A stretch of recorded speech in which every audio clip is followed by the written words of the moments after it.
මන්තා චක්කවාලේසු අත්‍රා ගච්ඡන්තු දේවතා සද්දම්මං මුනි රාජස්ස සුනන්තු සග්ග මොක්කදං ධම්මස්සවන කාලෝ අයං බදන්තා ධම්මස්සවන කාලෝ අයං බදන්තා ධම්මස්සවන කාලෝ අයං බදන්තා නමෝ තස්ස භගවතු අරහතු සම්මා සම්බුද්දස්ස නමෝ තස්ස භගවතු අරහතු සම්මා සම්බුද්දස්ස නමෝ තස්ස භගවතු අරහතු සම්මා සම්බුද්දස්ස.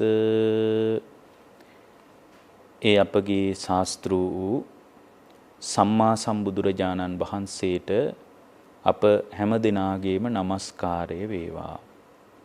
සුපින්වත්නි, ඔබ ඊටාම ශ්‍රද්ධාවෙන් අදත් ධර්ම ශ්‍රවණය කරන්නටයි බණ අහන්නටයි බලාපොරොත්තු වෙන්නේ.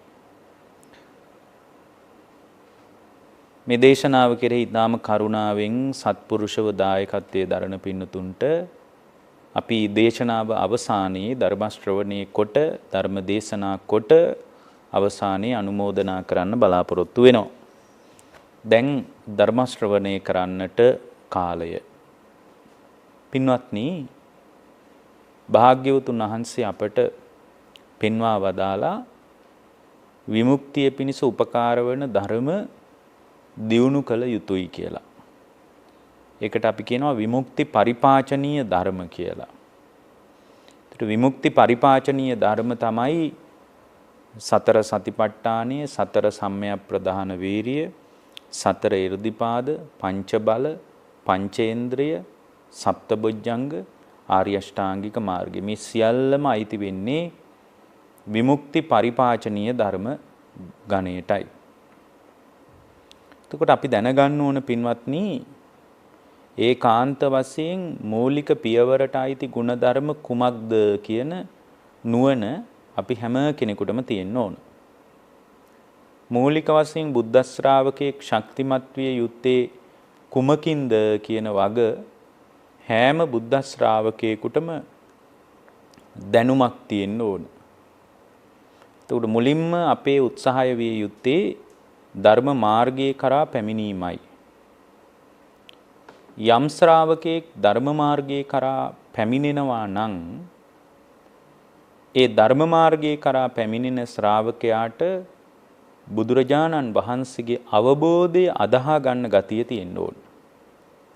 ප්‍රතිමාව නෙමෙයි, අවබෝධය අදහාගෙන සරණ යෑම. එහෙමනේ ස්ථාවර තිසරණය පිළිබඳ කතා කරද්දී අපි කියන්නේ භාග්‍යවතුන් වහන්සේගේ අවබෝධය අදහාගෙන සරණ යනවා. අවබෝධයයි අදහාගන්නේ. එතකොට මේ අවබෝධය අදහා ගන්නවා කියනකොට බුදුරජාණන් වහන්සේගේ අවබෝධයේ කිබඳු එකක්ද කියලා බුද්ධ ශ්‍රාවකයාට නුවණක් තියෙන්න ඕන. අවබෝධයේ කොහොම එකක්ද කියලා නුවණක් නැති කෙනෙකුට අවබෝධයෙන් සරණ යන්න බෑ. එතකොට අවබෝධයෙන් සරණ යන ශ්‍රාවකයාට භාග්‍යවතුන් වහන්සේගේ අවබෝධයේ කිබඳු එකක්ද කියලා නුවණක් හදා ගන්න ඕන.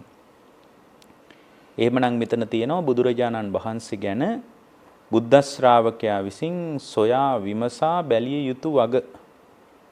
බුදුරජාණන් වහන්සේ ගැන හොයලා බලන්න ඕන. විමසලා බලන්න ඕන.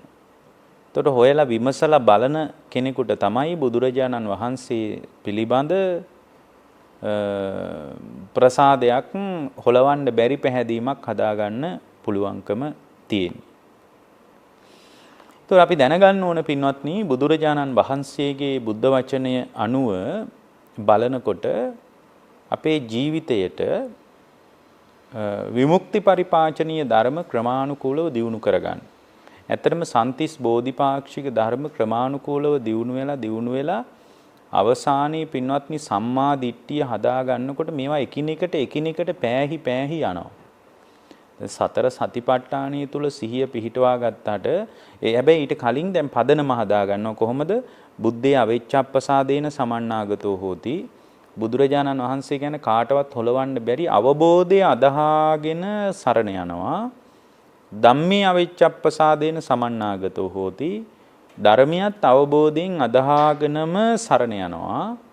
සංඝේ අවිච්ඡප්පසාදේන සමන්නාගතෝ හෝති. සංඝයාගෙත් අවබෝධය අදහාගෙනම සරණ යනවා. ආර්යකාන්ත සීලයෙන් යුක්ත වෙනවා.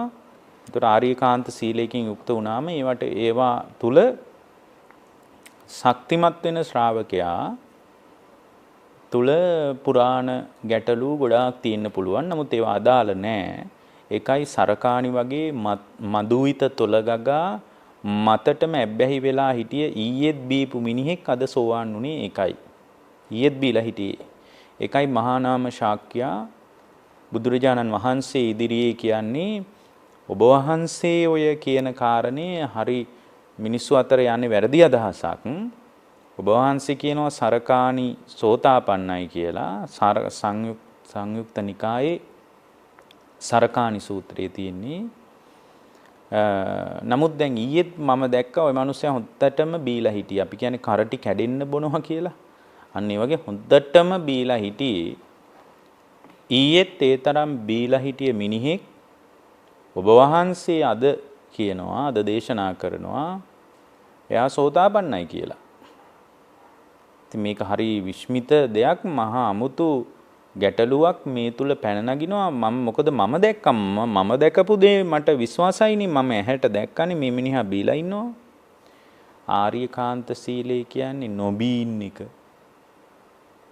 එහෙමත් නැත්තම් බොරු නොකිය ඉන්න එක වගේ සරලව අල්ලන්න බෑ. ආර්යකාන්ත සීලයෙන් යුක්ත වෙනවා කියලා කියන්නේ සම්පූර්ණයෙන් මේ බුද්ධ ශ්‍රාවකයා නිවනට කිට්ටුම වෙන සීලයක් දිනු කරනවා. අපි මීට කලිනුත් කියලා තිනවා ඉන්ද්‍රිය සංවරය හදා ගන්නවා. ඉන්ද්‍රිය සංවර සීලය කියලා තියෙන අපි මීට කලින් දේශනා කරලා තිනවා. ඒ කියන්නේ ඉන්ද්‍රිය ඇහෙන් රූප බලලා ඒ රූපේ කෙරෙහි ඇලෙන්නෙත් නැහැ, ගැටෙන්නෙත් නැහැ. ඇලෙන්නේ ගැටෙන්නේ නැත්තේ ඇලීම ගැටීම පිණිස යා රූපයක් එළියෙන් හොයන්නේ නැහැ. දැන් අපි සාමාන්‍යයෙන් එළියෙන් රූපයක් හොයනකොට එක්කෝ ඒ රූපය පින්වත්නි නිමිති අනුනිමිති අරගෙන ව්‍යංජන අනුව්‍යංජන අරගෙන අපි ඇලීම් ගැටීම් පිණිස රූපේ ඉදිරියේ මුලා වීම පිණිස රාග ද්වේෂ මෝහ වඩා ගන්නවනේ. එහෙම වඩා ගන්නේ නැතුව ඉන්නවා. ඒකට ආර්යකාන්ත සීලයක්. එතකොට ඊයේ බීලා හිටියට ඒ සරකාණි බුදුරජාණන් වහන්සේ අභිමුඛ වෙන වෙලාවේ හොඳටම බීලා හිටපු මිනිහෙක් නෙමෙයි. ඒ නිසා මේ බුදුරජාණන් වහන්සේ කියන අවිච්ඡප්පසාදයක් කාටවත් හොලවන්න බැරි ප්‍රසාදයක්, ධර්මයේ පිළිබඳ අවිච්ඡප්පසාදයක්, සංඝයා පිළිබඳ අවිච්ඡප්පසාදයක්,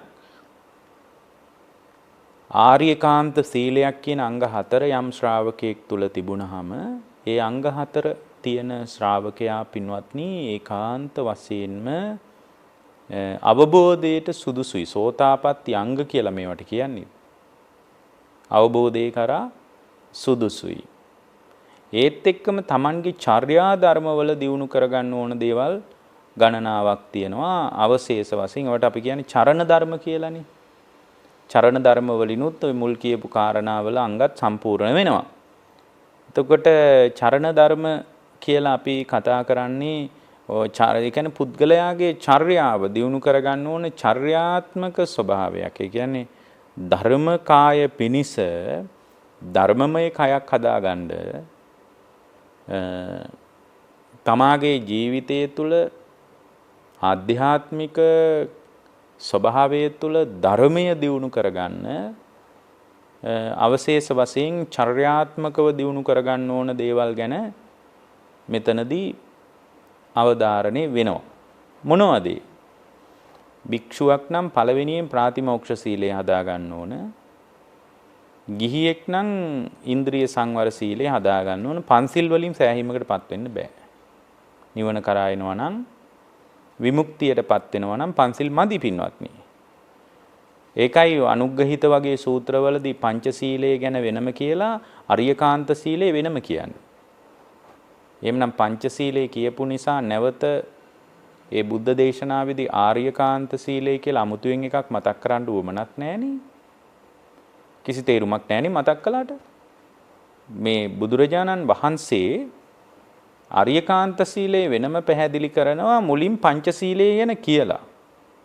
පංචශීලයේ ප්‍රතිපදාව ගැන කියලා දෙවණියට සෝතාපට්ටි අංග 4ම තියෙන්න ඕන බවත් ඊට පස්සේ දහම් දැනුම සහ ආධ්‍යාත්මික ප්‍රතිලාභයන් ඔස්සේ ගොඩනගා ගන්න ආධ්‍යාත්මික ප්‍රවේශයන් සම්බන්ධව වෙනම බුදුරජාණන් වහන්සේ පැහැදිලි කරනවා. එහෙමනම් මෙතන අපේ පංචශීලයේ ගැන අපි කතා කළාට ගෘහස්ත ජීවිතයේට පංචශීලයේ උපකාරාර්ථය ඉතා හොඳින් තිබුණට නිවන කරා පැමිණෙන ශ්‍රාවකෙක් වඩා ප්‍රිය කළ යුතුයි, වඩාත් කිට්ටු විය යුතුයි ආර්යකාන්ත සීලයකට. එතකොට සීලයේ පිහිටා මේ චර්යාත්මකව ඇති කරගන්න ඕන දේවල් වල පිහිටලා තමයි අර මුලින් කියපු විමුක්ති පරිපාචනීය ධර්ම දියුණු කරන්න අවශ්‍ය වෙන්නේ.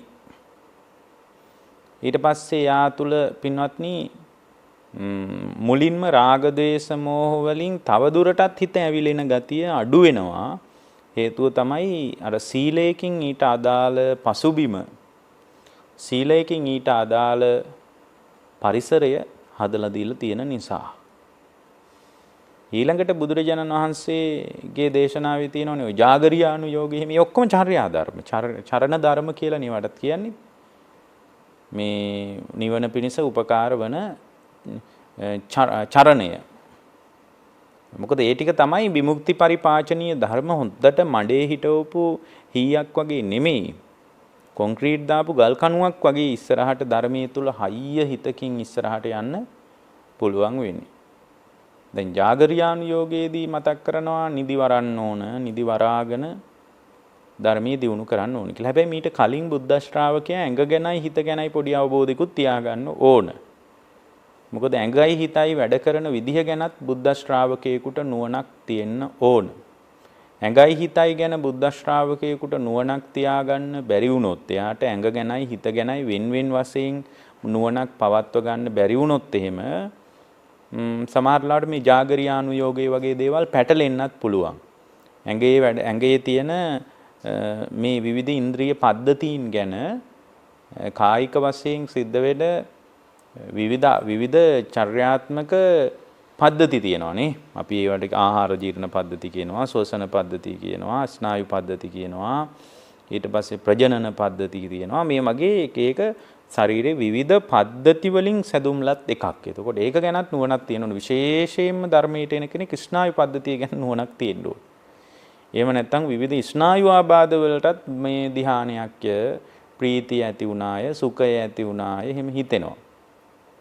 සම්පූර්ණයෙන්ම ඇඟ සිසිල් වී ගියාය කියලා ඔය ස්නායු පද්ධතියේ යම් අකාර්යමාන්‍යතාවයන් විවිධ ස්නායු ක්‍රියාවලීන් ඉදිරියේත් යම් ශ්‍රාවකෙක් මුලාවටපත් වෙන්න පුළුවන්.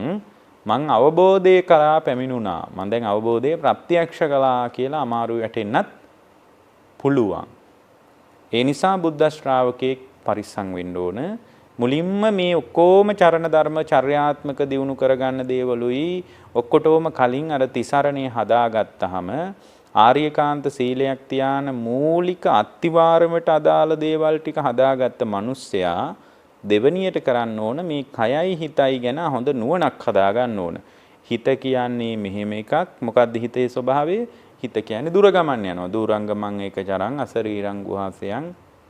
එහෙම කියන්නේ ඔය හිත ගැන ගොඩක් තැන්වල චිත්ත වර්ගයේ ධම්මපදේ කියව ගත්තා නම් හිත ගැන අදහස ගන්න පුළුවන්. දල අදහස. කියවීමේ නුවණක් හැටියට ගන්න පුළුවන්. ඊට පස්සේ ඒ කියන ඒවා මගේ හිතට කොච්චර සාපේක්ෂව සැසඳෙනවද? ඔය කියන කාරණා මගේ හිතට සාපේක්ෂව කොච්චර ගැළපෙනවද කියලා එතනින් පස්සේ අපිට සලකලා බලන්න පුළුවන්කමක් තියෙනවා. එහෙමනම් දැන් මෙතන අපි දැනගන්න ඕන බොහොම වැදගත් කාරණයක් අපි මේ මතක් කළේ. ඊළඟට පින්වත්නි දැන් එතකොට මේ කය ගැනයි හිත ගැනයි නුවණ හදාගත්තාම යාට තේරෙනවා මොළේ වැඩ කරන විදිය, ස්නායු පද්ධතිය වැඩ කරන විදිය. ඉතින් එහෙමනේ එතකොට යාට මේ වේදනා දිදී යාට මේ ධර්මයක් දිනු කරන්න හිතෙන්නේ නැහැ. දැන් සමහර අය අපිට කතා කරලා අහනවා අපිට නම් බිම වාඩි වෙලා බණ භාවනා කරන්න බෑ. ඒ නිසා අපි ওই පන්සලට එන්නේ නැත්තේ. අපි සමහර අයගෙන් අහනවනේ මොකද සිල් ගන්න නැත්තේ කියලා අහනකොට අනේ මේ ඔක්කොමත් හොඳයි අපිට බිම වාඩි. ඉතින් බිම වාඩි වෙන එක සීලයට අදාළම දෙයක් නෙමෙයි. භාවනාවට බිම වාඩි වීම අත්‍යවශ්‍යයෙන්ම උපකාර වන අංගයක් විදිහට අපිට සලකන්න බෑ. ඇයි අපිට එහෙම සලකන්න බැරි? එහෙම සලකන්න බැරි භාවනාවට විවිධ ආසන තියෙනවා සමහර භාවනාවලට සුඛාසනය, පద్මාසනය, වජ්‍රාසනය මේ විදිහට අපි කතා කරන ආසන තියෙනවනේ. මේ ආසන එකක්වත් නැති මිනිස්සුෙකුට පුංචි පුටුවක වාඩි වෙලා භාවනා කරන්න තහංචියක් සම්බාධකයක් නැහැ. මේ ඇඟයි හිතයි වැඩ කරන විදිය දැනගත්තාම එයාට තේරෙනවා ඇඟ මෙහෙම තිබ්බොත් තමයි හිත මෙහෙම වැඩ කරන්නේ. ඇඟට රිදුම් දිදී හිතේ එක අරමුණක හිත තියාගන්න බෑ. ගොඩාක් අය අපිට කියනවා අනේ හාඳුරනේ භාවනාවක් නම් කරන එක හොඳයි තමයි. නමුත් භාවනාවක් කරගන්නේ කොහොමද? හිත හැම වෙලාවකම විසිරෙනවා කියනවා. ඒ විසිරෙන්නේ ගොඩාක් දෙනෙක්ගේ ජීවිතවල හිත විසිරෙන විදිය බැලුවාම අපට හිතෙනවා ඒගොල්ලන්ට ඇඟ ගැන අදහසක් නුවණක් නැහැ. අර ඇඟට රිදුම් දෙනකොට හිත විසිරෙනවා ඇත්තටම. දැන් සමහර අය දාඩිය දාගෙන මේ බොහොම අමාරුවෙන් අපහසුවෙන් දත් මිටි කාගෙන භාවනා කරනවා. නමුත් ඉතින් ඒ භාවනාවේ ප්‍රතිඵලයක් තියෙන්න එපාය. ඒ භාවනාවෙන් ප්‍රතිඵලයක් හදා ගන්නවා නම් ඒ ප්‍රතිඵලයක් හදා ගන්න කෙනා ක්‍රමානුකූලව යා යටිහිතට යන්න ඕන. භාවනා කරමින් යටිහිතට යන්න ඕන. අපි ඉතින් ඔහේම උඩු හිතේ පොඩ්ඩක් හිතත් එකඟ වෙනවා. උඩු හිතේම ඉන්නවා. යටිහිතට ගියාට පස්සේ තමයි මේ ඇහෙන සද්ද බද්ද ඔක්කොම නැති වෙනවා. මොකද යටිහිත වර්තමානයේ සිහිය පවත්වන්නේ. උඩු හිතේ ස්වභාවය තමයි අතීතයටත් හිත විසිරෙනවා, අනාගතයටත් හිත විසිරෙනවා. ඒක උඩු හිතේ ස්වභාවයක්. යටිහිතට ගියාට පස්සේ මේ සද්ද බද්ද ඔක්කොම පේනේවා, දකින්නේවා, ඇහෙනේ, දැනෙනේවා නවතිනවා. ඒකට ඒ ක්‍රමානුකූලව අපි යටිහිතට යන්න ඕන. යටිහිතට යෑම පිණිස තමයි අපි කර්මස්ථානයක් පාවිච්චි කරන්නේ. කර්මස්ථානයේ තමයි අපිට උදව් කරන්නේ යටිහිතට යන්න. මොකද පියවිසිහියෙන් අපිට යටිහිතට යන්න බෑ කවදාවත්. අපි මේ ඉන්නකොට මේ අපි යටිහිතත් එක්ක නෙමෙයි අපි ගනුදෙනු කරන්නේ උඩු හිතත් එක්ක. උඩු හිතට තොරතුරු මිලියන ගාණක් පරිශීලනය කරන්න බෑ. යටිහිතට තමයි තොරතුරු මිලියන ගාණක් පරිශීලනය කරන්න පුළුවන්. යටිහිතේ තොරතුරු විශාල ප්‍රමාණයක් විශ්ලේෂණය කරන්න පුළුවන්. ඒකට 100ට 1.5ක් 6ක් අර මේ උඩු හිතට තොරතුරු එච්චර විශ්ලේෂණය කරන්න බෑ. තොරතුරු ਵਿਚාරන්නත් බෑ. තොරතුරු දත්ත ගබඩා කරගන්නත් බෑ. ඒ නිසා තමයි ඔය ඉගෙන ගන්න කාලේ ඉඳලා ඇත්තටම අපිට දහම් පාසල් වලින් හරි ඒක පුහුණු කරන්න පුළුවන්. සුද්ධෝදන රජුගේ තාත්තා හොයන එක වෙනුවට යශෝදරාවගේ ආච්චි සීයා හොයන එක වෙනුවට අපිට පුළුවන් වුණා නම් බුදුරජාණන් වහන්සේගේ ධර්මයේ පාවිච්චි කරන තැනකට දහම් පාසලේ දරුවා ගොඩනගන්න. මං කියන්නේ ළමයි අමුතුවෙන් ටියුෂන් යවන්න ඕනත් නැහැ කියලා. එච්චරට මේ පොඩ භාවනා කරනකොට විශ්ලේෂී ශක්තිය, විමසන ශක්තිය, ඔය ධාතු මනසිකාරය වගේ භාවනාවක් කරනකොට පුදුම විදිහට පින්වත්නි Tamanගේ හිත තුල විශ්ලේෂී ශක්තිය අවදි වෙන්න පටන් ගන්නවා. පුදුම විශ්ලේෂී ශක්තියක් ඒ හිතේ අවදි වෙන්න පටන් ගන්නවා. ඒතර අද මේ විශ්ලේෂී ශක්තිය නැහැනේ. අද එහෙම තොරතුරු මිලියන ගණන් විමසන්න පුළුවන්කමක් නැහැ. හේතුව තමයි උඩු හිතේ තමයි මිනිසුන්ගේ ගනුදෙනු. උඩු හිත තමයි හැම වෙලාවෙම අතීත සංකාරයි අනාගත සංකාරයි එක හිත ගනුදෙනු කරන්නේ උඩු හිත. ඒකට යටි හිතට අපිට මේ පියවිසිහියෙන් යන්න බෑ. ඒකට යන්න පුළුවන් හොඳ ක්‍රමයක් තමයි භාවනාව කියලා කියන්නේ. ඉතින් යටි හිතට අපි යනවා. ඒ යන්නේ ගැඹුරු නිින්දෙදී විතරයි. ගැඹුරු නිින්දකට වැටිච්ච වෙලාවක මිනිස්සු යටි හිතට යනවා.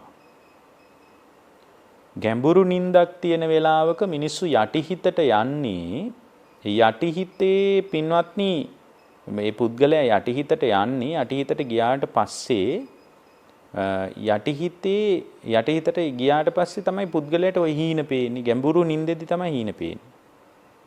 ගැඹුරු නිින්දක් නැති වෙලාවට හීන පේන්නේ නැහැ. යටිහිතත් එක්ක සම්බන්ධය හැදෙන වෙලාවට තමයි හීන පේන්නේ. නමුත් ඉතින් නිින්දෙන් ගියාට අවදියෙන් යන්න බෑනේ. මේ ස්වභාවයේ සිහිය තියාගෙන යටිහිතට යෑම පිණිස තමයි අපි විවිධ කර්මස්ථාන භාවනා ක්‍රම දියුණු කරන්නේ. ඒත් භාවනාවෙන් යන්න පුළුවන්. ක්‍රමානුකූලව යටිහිතට යන්න පුළුවන්. ඒ නිසා මේ ඇඟ සහ හිත ගැන අපිට නුවණක් තියෙන්න ඕනේ. හිතේ ස්වභාවය මෙයයි, කයේ ස්වභාවය මෙයයි කියලා. එහෙම නුවණක් නැති කෙනෙක් හැම වෙලාවකම මේ හිතේ මේ සම්පූර්ණයෙන්ම මේ තියෙන අපේ චර්යාත්මක දේවල් බුද්ධ දේශනාවට අයිති චර්යාත්මක දේවල් හදාගනිද්දී අමාරුවේ වැටෙනවා. ජාගරියානු යෝගය කියලා කියන්නේ ධර්මයේ නින්දට බර නොවි ධර්මයක් දියුණු කරනවා. එතකොට කය ගැන හිතන්නේ නැති කෙනෙක් දිගටම නිදි මරන්න ගියොත් එහෙම. ඒකයි කයයි හිතයි ගැන නුවණක් තියෙන්න ඕන. ජාගරියානු යෝගය කියලා කියන්නේ සෞඛ්‍ය ගැන කල්පනා කරලා ප්‍රමාණවත් නිින්දක් ඕනනේ මිනිහෙකුට. ප්‍රමාණවත් නිින්දක් නැතුව භාවනාව තියා හිත වැඩෙන්නෙත් නැහැනේ. මොකද ඇඟ සැහැල්ලු වෙච්ච වෙලාවකනේ සමාධිය උපදින්නේ. ඒකට අපි කියන්නේ ධර්මයේ පස්සද්ධිය කියලා. කයයි මනසයි හොඳටම සැහැල්ලු වෙනවා. පස්සද්ධිය ඇති වෙච්ච වෙලාවක තමයි හිතේ සමාධියක් උපදින්නේ. පස්සද්ධිය නැති වෙලාවක සමාධියක් උපදින්නේ නැහැ. ඒතොර නිදි මේ ඇඟට විඩාව දිදී අද නම් එහෙම ධර්මයක් දියුණු කරන්න බෑ. එතකොට ඒ නිසා මේ ප්‍රමාණවත් නින්දක් අවශ්‍යයි. නමුත් ඒකේ අන්තයට අපි නොයා යුතුයි. ඊළඟට භාග්‍යවතුන් වහන්සේ වදාළනේ ඔය චරණ ධර්මයක් තමයි මේ ඔක්කොම විමුක්තිය පිණිස චර්යාත්මකව පුහුණු කරගන්න ඕන දේවල්.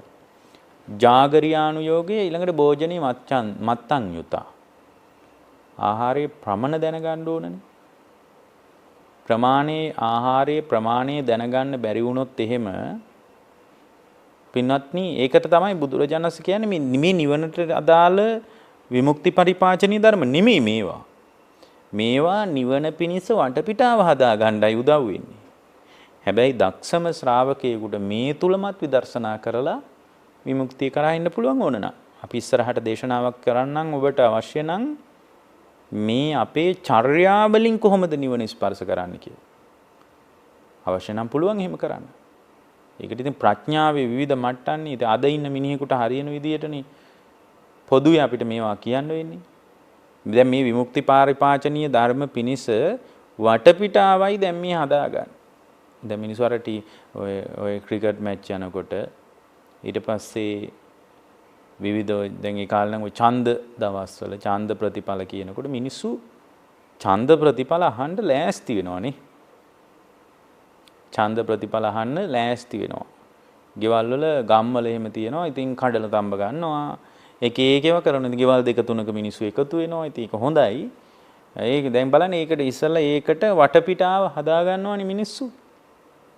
නාලා කාලා බීලා කල් වෙලා ඇතු ඒ ගෙදරට ගිහින් කොට්ට මෙට්ටක් බිම දාගෙන ඉතින් බොහොම පාඩුවේ ඉඳලා ඔක බලන්න පුළුවන් විදියට මිනිස්සු ඒකට ලෑස්ති වෙනවා. ඊට පස්සේ ඒ ලෑස්ති වෙලා ඒක අහලා ඉවරුණාට පස්සේ මිනිස්සුන්ට මොකක්වත් නැහනේ. සමහරලාට හූල්ල ගෙදර යනවා. පරාදයි කියලා යනවා. ඒතකොට දැන් මේක පරාජිත වෙන සංග්‍රාමයක් නෙමෙයි. මේක ස්ථීරව දිනනවා. මේ ක්‍රමයට Tamanගේ චර්යාමේ පැත්ත හදාගෙන විමුක්ති පරිපාචනීය ධර්මයක් දියුණු කරගෙන යම් ශ්‍රාවකෙක් පිහිටියොත් ඒ පිහිටපු කෙනා ස්ථීරව දිනනවා.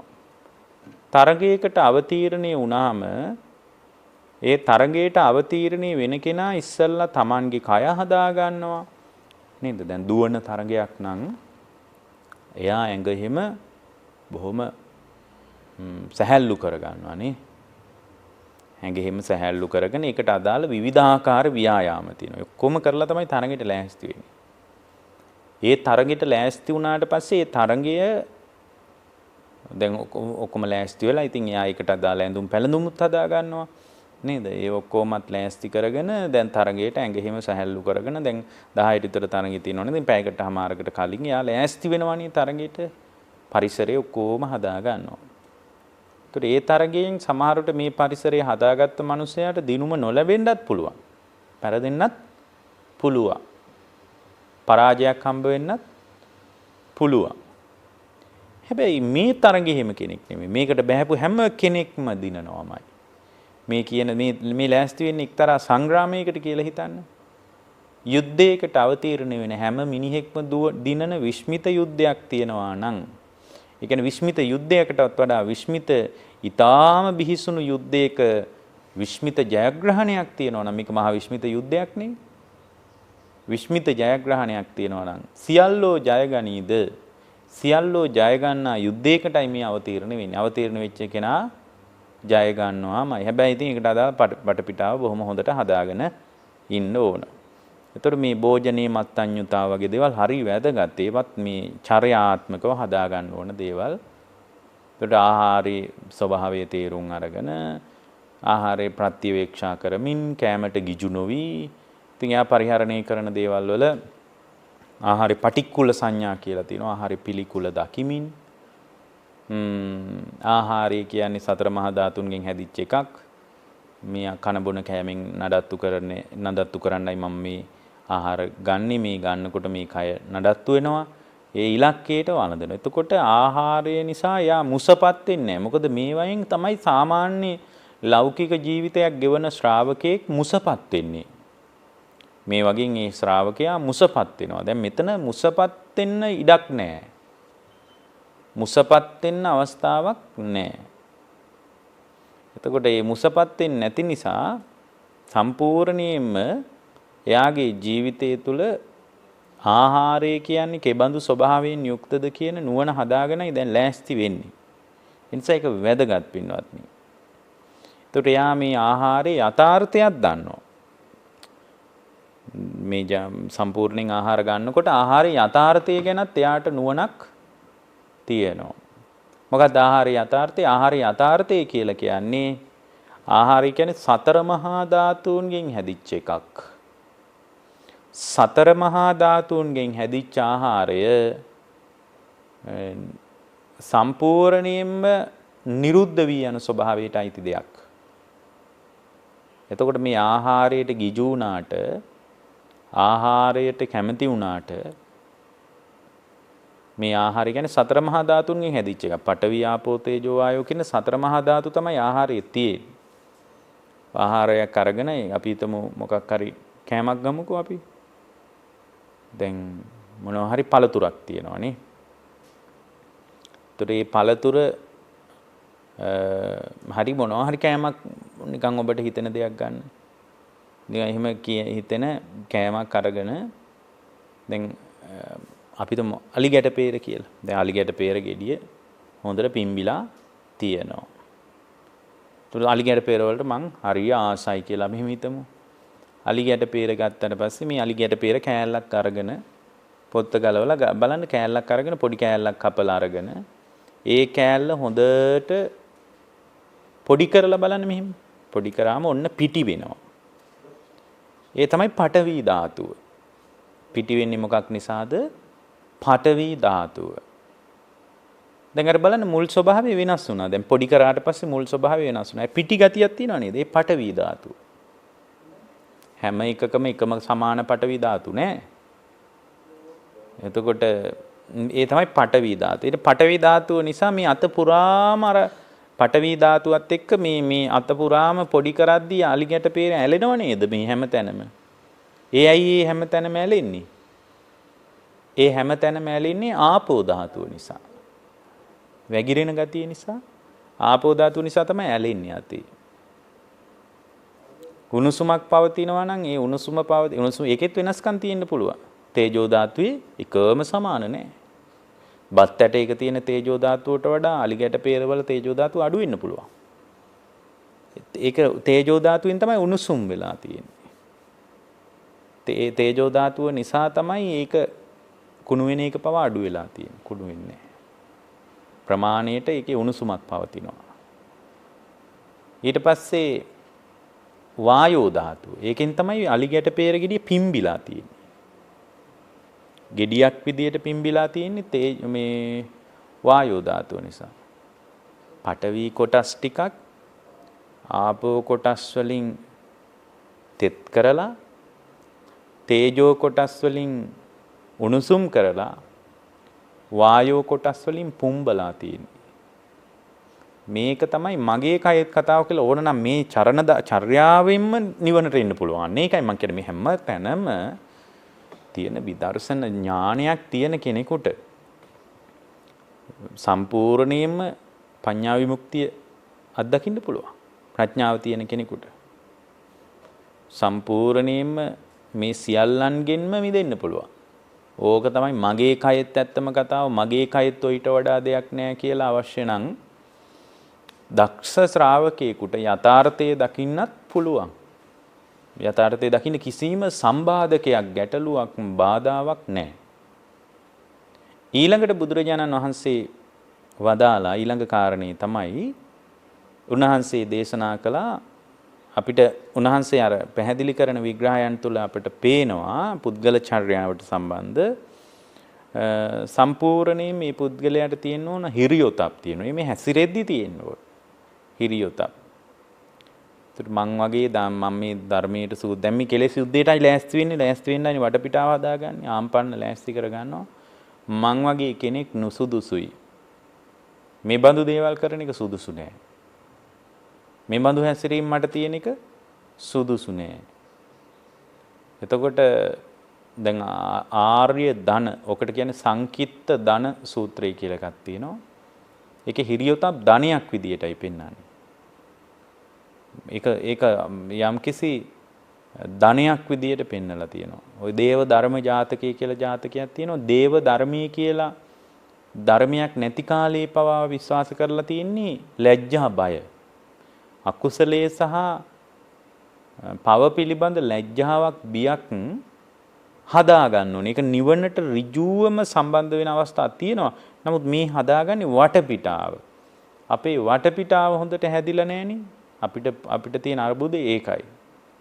ඊළඟට තමයි මේ බහුශ්‍රූතභාවය. බහුශ්‍රූතභාවයක් තියෙන්න ඕනේ. එතකොට මෙතන විවිධ විෂයන් ගැන නෙමෙයි මේ කියන්නේ. මේ ලෝකේ කීයක් විෂයන් තියනවද? ඒකම විෂයක් ගැනවත් නෙමෙයි මෙතන බහුශ්‍රූත වෙන්නේ. මෙතන බහුශ්‍රූත වෙන්නේ පින්වත්නි ලෝකේ කොච්චර දැනුම් තියනවද? ලෝකේ මොනතරම් දැනුම ගැන හොයනවද? අපිත් හොයලා බලලා තියෙනවා. මමත් හොයලා බලලා තියෙනවා. මේ ලෝකේ මම ඇත්තටම ඔය සමහර දැනුම් ගැන මං හොයාගෙන ගිහින් තියෙනවා. ඔය සමහර පරිශ්‍රණ කරද්දී මං හොයලා තියෙනවා ඒවා. ඒතර මමත් විශ්වවිද්‍යාලය ඉගෙන ගත්තා. ඉගෙන ගන්නකොට මමත් ඔය කොහොමද තම තමාගේ ජීවිතවල මේ තර්කය කියන්නේ මොකද්ද? තර්ක න්‍යාය මොනවද කියලා මම ඔය පරිශන කරලා තියෙනවා. ගබ්සාව ගැන කරලා තියෙනවා. එතකොට මේ වගේ පරිශන කරලා දැන් නම් කිසි පරිශනයක් කරන්න නැහැ. අපිට ඒවා වැඩකුත් නැහැ දැන්. දැන් තේරෙනවා ඒව ඔක්කොම අනාර්යයි කියලා. අමනුෂ්‍යෝ ගැන මම පරිශනයක් කරලා තිනවා. මම කරා කියන එක කියන්නේ නෙමෙයි. මේ ඔක්කොම කරලා බලලා අන්තිමටම හිතෙනවා මේ මොකක්වත් වැඩක් නැහැ කියලා. ඔය බෞද්ධ මනෝවිද්‍යාව පැත්තෙන් කරලා තියෙනවා. දැන් මොකද මේකේ එහෙම ඒවත් තියෙනවනේ ඔය සයිකොලොජිකල් කවුන්සලින් ඇන්ඩ් බුද්දිසම් කියන එකේම ගැන පරිශන කරලා තියෙනවා.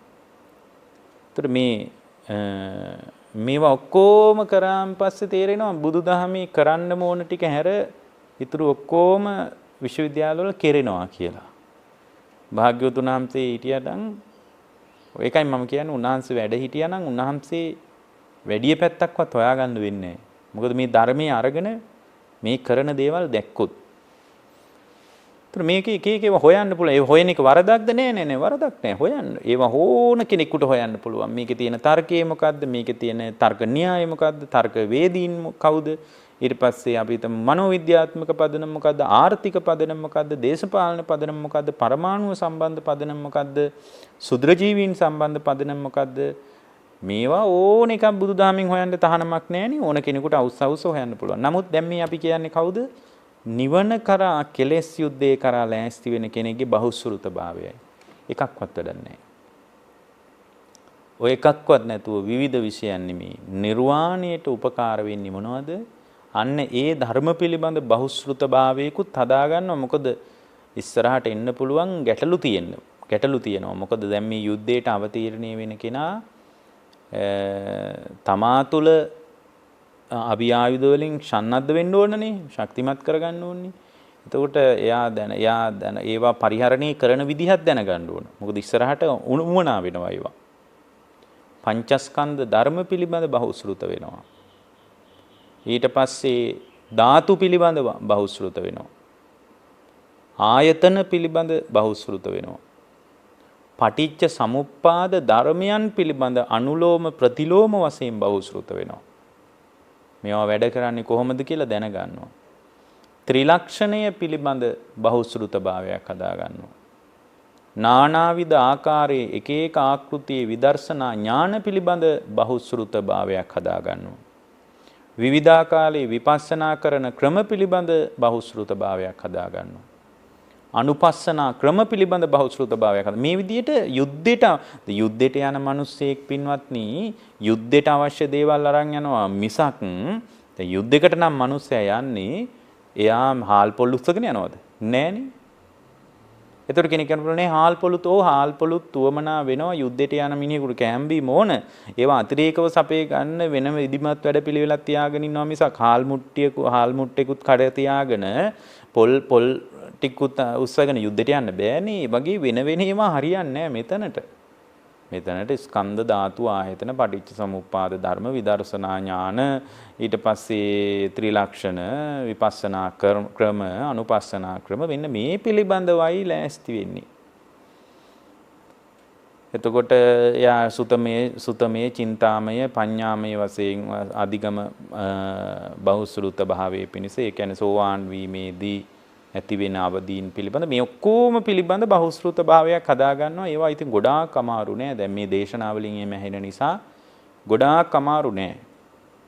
අන්න එතනදී දැන් අර මුලින් පින්වත්නි පදනමක් හැටියට සෝතාපට්ටි අංග විදියට මුලින් හදාගත්ත අවබෝධය අදහාගෙන සරණ ගියපු අවස්ථාවෙන් බුදුරජාණන්සේ අවබෝධය අදහාගෙන සරණ ගියානි.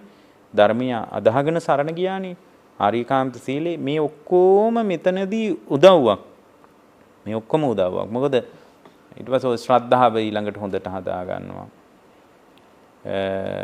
මොකද මේ සද්ධාව කියන එක තමයි ඔබව නිවන කරා පමුණුවන්නේ. සද්ධාව කියන එක තමයි ඔබව නිවන කරා පමුණුවන්නේ. හරියට මේක තමයි ඉස්සරහට එක් කරගෙන යන්නේ. ධර්මයේ තියෙන ඔක හරියට මේ යුද්ධයට යන කරත්තේ අදින සත්වයා වගේ. දැන් අපි තුමු අශ්ව කරත්තයක් කියලා. අශ්ව කරත්තයක මේ සියලු දේවල් වගේම වැදගත්ම දේ තමයි අශ්වයා. ජව බල තියෙන අශ්වයෙක් ඉන්න ඕනනේ. අශ්වයෝ දෙන්නෙක් බඳින්න එපායි. සමහර කරත්තවල 4 දෙනෙක් බැඳලා තියෙනවා. එතකොට මේ ශ්‍රද්ධාව කියන්නේ හරියට මේ කරත්තේ අදින අශ්වයා වගේ. එතකොට අද නම් කාර් එක නම් ඉන්ධන වගේ. ඉන්ධන නැත්තම් මොකක්වත් කරන්න බෑ. ඉස්සරහට හොල්ලන්නවත් බෑ නේද? තාල්ලු කරගෙන පොඩ්ඩක් ඉස්සරහට යන්න පුළුවන්. කවුරු හරි මිනිස්සු දෙතුන් දෙනෙක් අල්ලගෙන තල්ලු කරලා පොඩ්ඩක් යන්න පුළුවන්. නමුත් ඒක වාහනයකට කාර් එකකට එන්ජින් එකක් තියෙන වාහනයකට අවශ්‍ය දෙයක් නෙමෙයිනේ. මොකද එහෙනම් එන්ජින් එකකින් වැඩකුත් නැහැනේ. ඒ නිසා ඒ ඉන්ධන වගේ. ඉන්ධන නැත්නම් මොකක්වත් කරන්න බෑනේ. වාහන ඉස්සරහට හොල්ලන්නත් බෑ. ඒ කියන්නේ එන්ජින් එක හරහා හොල්ලන්න බෑ. පොඩ්ඩක් තල්ලු කරන්න පුළුවන්. ඒ වගේ පොඩ තල්ලු කරන වාහන හරියට අද තියෙනවා. අවුල තමයි සද්ධාව නැතිකම. ඒතර සද්ධාව නැති වුණොත් පින්වත්නි ඉස්සරහට යන්න බෑ. සද්ධාවට ඇප වෙන්නත් බෑ කාටවත් ඇත්තටම. මටවත් ඇප වෙන්න බෑ. ශ්‍රද්ධාව ගැන තමන් බලා ගන්නවා. අර මුගලන් හාමුදුරුවෝ ටික වෙලාවක් කියන්නේ ඔබ වහන්සේ මුගලන් හාමුදුරුවෝ ළඟට ඇවිල්ලා මොග්ගල්ලාන මහරහතන් වහන්සේට කියනවා බුදුරජාණන් වහන්සේ කියනවා මේ ඔබගේ දායකයෙක්ගේ දානෙට යන්න වෙන්නේ නැහැ. මට සුප්පාවාසාවගේ දානට යන්න ඕනේ කිව්වම මුගලන් හාමුදුරුවෝ තමන්ගේ දායකයා ළඟට ගිහින් කියනවා බුදුරජාණන් වහන්සේ වඩින්න බෑ කියලා කිව්වා. සතියකින් දානි කල් දාගන්නකෝ. එතකොට අර මනුස්සයා කියනවා දැන් මොකද කරන්නේ ස්වාමීනි මං ඔක්කොම ලෑස්ති පිටනේ ඉන්නේ. කමන්නේ කල් දාගන්න කියනවා. එතකොට අර මනුස්සයා කියනවා ඔබ වහන්සේ නම් මේකට ඇප වෙනවද කියලා. නෝ හරි මං ඇප වෙන්නම් කිව්වා. මොනවද කියලා ඇහුවා. මගේ දානි ටික විනාශ වෙන්නේ නැහැ කියලා ඇප වෙන්න පුළුවන්. දැන් බඩු ගෙනල්ලා එළවලු ගෙනල්ලා ඔක්කොම ලෑස්ති පිට නැත්තේ මෙයා. බුදුරජාණන් වහන්සේගේ ශ්‍රාවකෙක් වෙච්ච මොග්ගල්ලාන හාමුදුරුවෝ කිව්වා කමන්නේ ඒකට මට ඇප වෙන්න පුළුවන් කිව්වා. මං ඇප වෙන්නම් කිව්වා. පුළුවනි ඇප වෙන්න කියලා. ඊට පස්සේ මුනාස් බැලුවා ආහාර පාන සවුත් වෙන්නේ නැහැ සතියක් තියාගන්න පුළුවන්. ඊට පස්සේ එයා කියනවා මම මැරෙන්නේ නැහැ කියලා අප වෙන්න පුළුවන්ද? ඔව් පුළුවන් කිව්වා. උන්වහන්සේ දැක්කා මෙයාට ආයුෂ තියෙනවා. තව මෙහෙම දවස් 7කින් මැරෙන්න කිට්ටු නැහැ. ඒ වගේම ඔබ වහන්සේට පුළුවන් මගේ සද්ධාව වෙනස් වෙන්නේ නැහැ කියලා අපෙන්න. ඒතර උන්වහන්සේ කිව්වා මම ඉතුරු මුලින් කියපු කාරණා දෙකටම නම් මට අප වෙන්න පුළුවන්. හැබැයි තමුන්ගේ ශ්‍රද්ධාව ගැන තමුන් අප වෙන්න කිව්වා. ඒකට කාටවත් අප වෙන්න බෑ. එහෙමනම් මේක තමාගේ උත්සාහයෙන්ම හදා ගන්න ඕන දෙයක්. ඊළඟට පින්වත්නි මෙතන පැහැදිලි වෙන්නේ එතනින් එහාටම සතිය, සමාධිය, ප්‍රඥාව, මේ ඔක්කොම වීරිය, මේ ඔක්කොම විමුක්ති පරිපාචනීය ධර්ම. ඔන්න දැන් අර ලෑස්ති පිට ඉන්නවා. දැන් විමුක්ති පරිපාචනීය ධර්ම ටික එතනම සද්ධාව විමුක්ති පරිපාචනීය ධර්මයක් තමයි. මේ ඔක්කොම විමුක්ති පරිපාචනීය ධර්ම තමයි. නමුත් ඔක්කොගේම තියෙන වටපිටාව දැන් ලෑස්ති. දැන් ඔන්න සතියෙන් උදව්ව හම්බ වෙනවා. සතියෙන් දැන් මේ යුද්ධෙටයි ලෑස්ති. සතියෙන් උදව්ව හම්බ වෙනවා. හේතුව තමයි හරියට සතිය කියලා කියන්නේ රියදුරා වගේ. යුද්ධෙට යන වාහනේ රියදුරා වගේ. එයා උල්ලුනොත් එයාට හරියට කරත්තේ හසුරව ගන්න බැරි වුණොත් යුද්ධේ අමාරුවේ වැටෙනවනේ. පින්වත්නි හැම කායික වාචසික ක්‍රියාවක් තුළම එතකොට ඒ කියන්නේ මෙතන සතිය පවත්වනවා කියලා කියන්නේ හැම කායික මානසික ක්‍රියාවක් තුළම සිහිය පවත්ව ගන්නවා. ඒකට අපි ධර්මයේ කියනවා සතර සතිපට්ඨානය කියලා. කය පිළිබඳ, විඳින වේදනාව පිළිබඳ, හිත පිළිබඳ, සිතේ ඇතිවන ධර්ම පිළිබඳ සිහිය හදා ගන්නවා. කෙටියෙන්ම කිව්වොත් කායික මානසික ක්‍රියා පිළිබඳ සිහිය හදා ගන්නවා. සෑම ඉරියව්වක් තුළම පරිස්සං සිහිය ප්‍රවේශං සතිය හදා ගන්න. එතකොට මේ හැම ඉරියව්වක් තුළම ප්‍රවේශං වුණාට පස්සේ දැන් මෙයාව අකුසලයේ විසින් කලඹවන්නේ නැහැ. ඉතින් හැම ඉරියව්වක් තුළම සිහිය පවත්වනෝනේ. බැල්මක් තුල පවා, හැරීමක් තුල පවා, දැකීමක් තුල පවා සෑම ඉරියව්වක් තුළම සිහිය පවත්ව ගන්න. ඒතර මේ ටික මේක අමාරුයි කියලා හිතන බල. නමුත් දැන් ඒකට අදාළ වටපිටාව හදාගෙන තියෙනවනේ. කෑම කනකොට පවා මුලින් අපි මතක් කළා භෝජනීය මත්ඤ්‍යතාව තියෙනවා. නින්දට බර නැහැ. බහුශෘතයි. ලැජ්ජා බය තියෙනවා. සීලේකුත් තියෙනවා. ඊට පස්සේ ජාගරියානු යෝගයත් තියෙනවා. දැන් වටපිටාවේ හැදිලා තියෙන නිසා ඔය කියන තරම් අමාරු නෑ. වටපිටාව නැති මිනිහෙකුට හිතෙන්න පුළුවන් ඔය කියන එක නම් ලේසි නෑ කියලා හිතෙන්න පුළුවන්. නමුත් ඒකයි වටපිටාව හැදුවේ මුලින්ම. දැන් සතිය විසින් තමයි කායික මානසික ක්‍රියා මත හැම ඉරියව්වක් තුලම පින්වත්නි Tamanගේ හිත පරිස්සම් කරන්නේ. Tamanගේ හිත ධර්ම මාර්ගයේ පරිස්සම් කරන්නේ. හිත නෙමෙයි.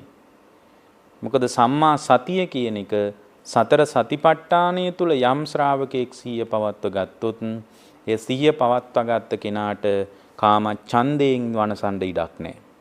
ව්‍යාපාදයෙන් හිත වනසන්න ඉඩක් නැහැ. තීන මිද්දෙන් වනසන්න ඉඩක් නැහැ. තීන මිද්දෙන් වනසන්න බෑ. ජාගරියානු යෝගයෙන් වටපිටාව හදාගෙන තිනවා. නින්දට බර වීම චර්යාවක් විදියට මට නුසුදුසු බව මේ හැම එක්කින්ම පින්වත්නි පුදුම තරම් මේ නීවරණ ප්‍රහාණය කරන්න උදව්වක්. කාමච්ඡන්ද, ව්‍යාපාද, තීන මිද්ද, උද්ධච්ච, කුක්කුච්ච, විචිකිච්ඡා. මේ සියලු ධර්මයන් මෙතන ඇති වෙන්නේ නැහැ. විචිකිච්ඡාවත් මෙතන නැහැ. ඒ තිසරණේ දිවි පුදාගෙන ආපු කෙනෙක්. අවබෝධයනේ අදහගත්තේ මුලින්. භාගතුන් වහන්සේගේ අවබෝධයයි අදහගත්තේ. පිළිමේ නෙමෙයි අදහගත්තේ. නිකන් හාඳුරු කෙනෙක් කියපු වචන නෙමෙයි අදහගත්තේ. පොතකින් දැකපු දෙයක් නෙමෙයි අවබෝධයයි අදහගත්තේ. අම්මා කියපු බුදුරජාණන් වහන්සේ මේ පුතේ බුදුරජාණන් වහන්සේ සාදු කියන්නේ මල් පූජා කරන්න කියපු මේ බාලාංශ කතාවෙන් නෙමෙයි ආවේ. මෙතන ඇති වෙච්ච අවබෝධය හරිම ශක්තිමත් එකක්. ඊටාම ශක්තිමත් එකක් මේක පින්නත්. ඒ ශක්තිමත් ශ්‍රාවකයාට ඒක හරි උදව්වක්. එතකොට සම්මා සතිය කියන එක වැදගත්. එතකොට සතිය හදාගත්තාම සමාධිය හදාගන්න පුළුවන්. සමාධියමත් හිතකට තමයි සතියෙන් උදව්ව දෙන්නේ. සමාධිමත් හිතකට සතියෙන් උදව්ව දෙනවා. මෙතන ධ්‍යාන හතරම බුදුරජාණන් වහන්සේ ඔය චරණ ධර්මවලදී එහෙම පැහැදිලි කරනවා. ඒ නිසා මේවා එකින් එකට ධ්‍යාන හතරක් විදියට පැහැදිලි කරලා තිබ්බට මම හතරක් විදියට මෙතන පැහැදිලි කරන්නේ මම ඔබට මෙතනදී කියන්නේ සම්පූර්ණයෙන්ම මෙතන මේ සම්මා සමාධිය කියන එක ධර්ම මාර්ගයට ඊටාම වැදගත් දෙයක්. ඒ නිසා පින්වත්නි බුදුරජාණන් වහන්සේ අපට පැහැදිලි කළා අපට වදාලා යම් කෙනෙක් මේක විදර්ශනා කර ගන්න ඕන විදර්ශනාව පැත්තට හැරෙනවා නම් ආනිසංසදායක වෙන්නේ සමත පුබ්බංගම විදර්ශනාව සමත පූර්වාංගම වෙච්ච විදර්ශනාව. එතකොට සමත පුබ්බංගම විදර්ශනාව පිණිස තමයි මෙතන සම්පූර්ණයෙන්ම සමාධිය හදලා දෙන්නේ යථාභූත ඥානිය දකින්න. ඒක විදර්ශනාවෙන්නේ දකින්නේ. මෙතන යම් ධානයක් උපදව ගත්තොත් ඒ ධාන සිත තුළ යම් ශ්‍රාවකයෙක් වාසය කරනකොට ඒ ධාන සිත තුලින් මේ අහගත්ත දෙයට වඩා වැඩි යමක් දකින්න පුළුවන්. අහගත්ත දේ තියෙනවනේ දැන් අහලා ලබා ඊට වඩා පැහැදිලිව අඩුම අහලා 110ක් නම් දැනුම හදාගත්තේ 120ක විතර. ඇත්තටම 120ක විතර නුවණක් හැදෙනවා මේ සම්පූර්ණයෙන් මේ සමාධිය තුලින් මේ ධානය තුලින් ඒක දකින්නකොට විදර්ශනා කරනකොට සම්පූර්ණයෙන්ම හොඳට ඉර පායලා තියෙන වෙලාවක යමක් දැනගන්නවා වගේ ලෝකේ පැහැදිලිවම ඇත්තමයි මේ කතාව. මේ කතාව මෙහෙමමයි කියලා නුවණක් යම් ශ්‍රාවකයෙකුට උපදිනවා. ඒ නිසා මේ සමාධිය හරීම වැදගත්. එතකොට සමාධිය තුල තමයි ඊට පස්සේ විපස්සනාව සමතය තුලින් තමයි ඒකට කියන්නේ සමත පුබ්බංගම විපස්සනා කියලා. සමතය තුලින් එතකොට කෙනෙක් අහන්න පුළුවන් හරි ඔබ වහන්සේ කියන විදිහට ධානය අවශ්‍යමද කියලා අහන්න පුළුවන් නෑ ධානය අවශ්‍යම නෑ. හැබැයි ධානයට කිට්ටු වෙච්ච හිතක්වත් තියෙනවා. ඒ කියන්නේ භාවනා කරන්නම ඕන. ඒකට අපි කියන්නේ උපචාර සමාධිය කියලා. පළවෙනි ධානය ඕනේ අඩුම ධානයට කිට්ටු වෙච්ච අවස්ථාවට අපි කියන්නේ උපචාර සමාධිය කියලා. උපචාර සමාධියක්වත් තියෙන්න ඕන විදර්ශනා කරනවා නම්. එතකොට මෙතන සමතය කියලා කියන්නේ ධාන සිත් වලට විපස්සනාව කියලා කියන්නේ මාර්ගඵල වලට. එතකොට සමත පුබ්බංගම විපස්සනා කියලා කියන්නේ ධානයක් උපදවාගෙන මාර්ගඵලෙ කරා පැමිණෙනවා. විදර්ශනාව කියන්නේ මාර්ගඵල වලට. එතකොට විපස්සනාව ලෝකේ කිසිම තැනක හම්බ වෙන්නේ නැහැ. ඒ නිසා පින්වත්නි ධානයක් උපදවා ගැනීම වැදගත්. නමුත් ඒක අවශ්‍යමයි කියලා එකක් නෑ. නමුත් සමාධිය නැතුව යථාර්ථය දකින්න බෑ. සමාහිතව භික්කවේ යථාභූතං පජානාති. සමාහිත වූ විසින් යථාර්ථය දකින්නවා කියලා නේ කිව්වේ. සමාහිත වෙච්ච තැනකයි විදර්ශනාවෙන් දකින්නේ. එතකොට මොකද්ද විදර්ශනාවෙන් දකින්නේ? දුක්ඛ සත්‍ය පිළිබඳ, සමුදය පිළිබඳ, නිරෝධය පිළිබඳ, මාර්ගය පිළිබඳ පැහැදිලි නුවණක් හදා ගන්නවා. Tamanගේ මේ ස්කන්ධ ලෝකයේ පිළිබඳ පැහැදිලි නුවණක් හදා ගන්නවා. එතකොට එයාගේ ප්‍රඥාව සම්පූර්ණ වෙනවා. සම්පූර්ණයෙන් එයාට විනිවිද යන ප්‍රඥාවක් ඇති වෙලා මේ දුක සම්පූර්ණයෙන්ම අවබෝධ කර ගන්නවා. මේ දුකේ යථාර්ථය පැහැදිලිව අවබෝධ කර ගන්නවා. නැවත නූපදින විදියටම මේ කෙලෙස් නම් මේකයි මෙතන ඉඳලා තමයි අනුපස්සනාව වැදගත්. අනුපස්සනා කරනකොට අන්තිමටම පටිනිස්සග්ගානුපස්සනාවක් විදිහට මේක වැඩෙනවා. මොහොතක්වත් ඇලිය යුතු නැහැ. මේ කියපු ಗುಣධර්මයකටවත් ඇලිය යුතු නැහැ. අන්න අවසානයේ යාගේ හිත හැදෙනවා මේ අපි කතා කරගෙන ආවේ අර ජාගරියානුയോഗය, සීලය, ආහාරයේ පමණ දැන වළඳනවා වගේ ගොඩාක් කතා කිව්වේ. මේකටවත් ඇලෙන්නේ අඩුම සමාධිය තුලින් අර ධ්‍යාන උපදව ගත්ත ධ්‍යාන සිතකටවත් එයාගේ හිත ඇලෙන්නේ නැහැ. ඔක්කොම අතහරිමින් යනවා. අතහරලා කොච්චර අතහරිනවද කියනවා නම් අවසානයේ නිවනත් අතහැරලා දානවා. නිවනත් අතහැරලා දානවා. අන්න එතනදී හිත සම්පූර්ණයෙන්ම නිදහස් වෙනවා. ඒකට අපි කියනවා අකුප්පා චේතෝ විමුක්තිය කියලා. ඒ තමයි රහතන් වහන්සේගේ හිත. ඒ බඳු හිතක් ඇතිවීමේ පරිසරයයි කිව්වේ. මේක කාරණයක් කියනකොට මේවට අදාළ බොහෝ දහම් කොටාස තියෙන නිසා ඒ ඔක්කොම පැහැදිලි කරන්න වෙලාව නෙමෙයි. නමුත් මේ දේශනාව ඉතාම වැදගත් වේවි කියලා මම කල්පනා කරනවා ධර්ම මාර්ගයට අත්පොත් තියන්න හිතාගෙන ඉන්න ශ්‍රාවකයෙකුට. හොඳයි අපි දේශනාව නිමා කරනවා. ඔබ හැම දිනාටම ජීවිත අවබෝධයේ පිණිස මේ කුසල් හේතු වේවා. අද දායකත්වයේ ගැන කටයුතු කරන්නේ මාළඹේ තලාහේන පදිංචි චන්ද්‍රලතා මෑණියන් විසින් දරු පිරිස එකතු වෙලා එයත් බලාපොරොත්තු වෙනවා අරමුණ විදියට තම දයාවරණීය ස්වාමි පුරුෂයාණන් පියතුමන් වන මීට වසරකට පෙර මේ පින්නතුන් අතරින් මිය පරලෝකීය මාළඹේ තලාහේනේ සමගි මාවතේ විසූ දයානන්ද මුදලිගේ මහත්මයා සිහි කොට එතුමාට අනුමෝදනා දේශනාවක් හැටියටයි චන්ද්‍රලතා මෑණියන් ප්‍රදාන පින්නතුන් දේශනාවට දායකත්වයේ දරන්නේ. දයානන්ද මුදලිගේ මහත්මා ප්‍රදාන චන්ද්‍රලතා මෑණියන්ගේ සහ දරුවන්ගේ නමින් මියගිය සියලු ඥාතීන්ට මේ පින් උපකාර වේවා. දයානන්ද මුදලිගේ මහත්මාගේ භවගාමී සසර සුවපත් වේවා. යම්කිසි අභව්‍යගත තැනක ඉපදින්නවා නම් ඉන් වහා අත මිදේවා. ජාත්‍යාදී දුක් වලින් නිදහස්ව ලබන උතුම් නිවන් පිණිසම මේ දේශනාමය කුසල් හේතු වාසනා වේවා කියලා අපි අදිෂ්ඨාන කරනවා. චන්ද්‍රලතා මහත්මිය ප්‍රදාන දරුවන් හැම දිනාටමත් ධර්ම ශ්‍රවණය කරපු ඔබ හැම දිනාටමත් කායික යහපත, මානසික යහපත, නිදුක් බව, නිරෝගී භාවය, සුවපත් භාවය, දිගාසිරි සම්පත් සැලසේවා. මෙලොව පරලොව උභය ලෝකාර්ථ සංසිද්ධිය සැලසේවා. ගෞතම බුද්ධ ශාසනයේදී නිවන් පිණිසම මේ දේශනාමය කුසල් හේතු වාසනා වේවා. ඒ වගේම සියලු දෙවියන්ටත් ඔබ අප හැම දිනාටමත් මේ කුසල් ජීවිත අවබෝධයේ පිණිසම උපකාර වේවා. විශේෂයෙන්ම මේ කටයුතු කෙරෙහි අනුශාසකත්වයේ දරන මේ දේශනා කෙරෙහි මේ ධර්ම ප්‍රචාරණය කෙරෙහි ඊටාම වමනාවෙන් කැපවන පින්වත් ගලිගමුවේ ඥානදීප ස්වාමින් වහන්සේ ප්‍රදාන මේ කාර්ය මණ්ඩලයටත් ඔබ හැම දිනාටමත් ජීවිත අවබෝධයේ වේවා කියන අදිෂ්ඨානෙන් දේශනාව නිමා කරන ඔබ හැම දිනාටම තෙරුවන් සරණයි. ධර්මයේ ශ්‍රවණය කරා වූ සදහවත් සෝපෙන්නතුනි සියලු දෙනාටම ධර්ම අවබෝධයම ලැබේවායි ප්‍රාර්ථනා කරනවා. අද මේ සද්ධර්ම දේශනාව ඊ타ත්ම නිවැරදිව සිදු කරා වූ අපගේ පින්වන්ත ස්වාමීන් වහන්සේ වන කොළඹ 10 මාලිගාවත්ත සුධර්මාරාම වාසී ත්‍රිපිටක ධර්මවේදී ගෞරව ශාස්ත්‍රවේදී අවසරයි නම කියනට අප පින්වත් පූජ්‍යපද හසලක සීල විමල ගෞරවනීය ස්වාමීන් වහන්සේට නිදුක් නිරෝගාශිර්වාද එහෙම ලැබේවායි කියලා හැමදෙනාම සාදුකාර ලබා දෙමින් ප්‍රාර්ථනා කරමු. සාදු සාදු සාදු.